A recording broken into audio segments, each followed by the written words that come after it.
Welcome to another Giga Mexico construction update.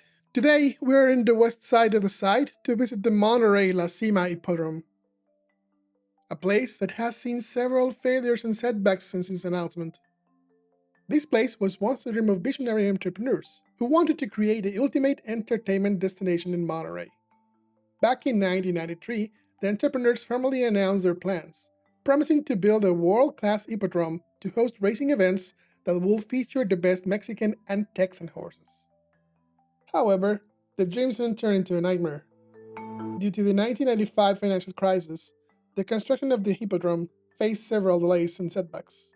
It wasn't until June 5, 1999 that the hippodrome finally opened its doors to the public, with provisional stands and errors on the system timing the race results. Just 6 months later, in December 1999, the hippodrome was shut down by the authorities, due to concerns over irregularities on the gambling permit and suspicions of money laundering. For the next few years, the hippodrome remained closed, while the owners vowed to clear their name and regain the gambling license. They didn't give up on their vision though. They continued to improve the facilities, hoping to reopen the hippodrome as a multi-purpose venue that will include not only horses, but also dog and car racing. As you can guess, it was too good to be true. The authorities denied the request to reopen the hippodrome, citing legal and environmental issues. The owners were left with a huge debt and a broken dream. The story doesn't end there. In 2005, a new player entered the scene. Six Flags, the famous amusement park company, expressed their interest in investing in the hippodrome site and transforming it into a fun-filled attraction for the whole family.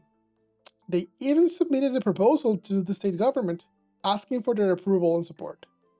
Once again, nothing came out of it.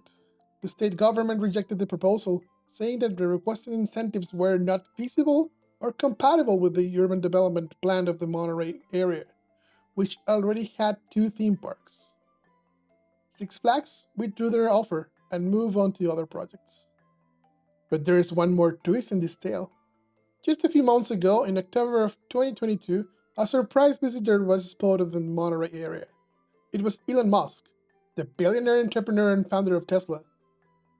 He was seen touring the hippodrome site, accompanied by local officials and businessmen. Rumors started to circulate that he was interested in buying the site and building a Tesla Gigafactory there. That brings us to the present day. The hippodrome site remains abandoned, forgotten, and neglected. So now that you know the story, let's take a look.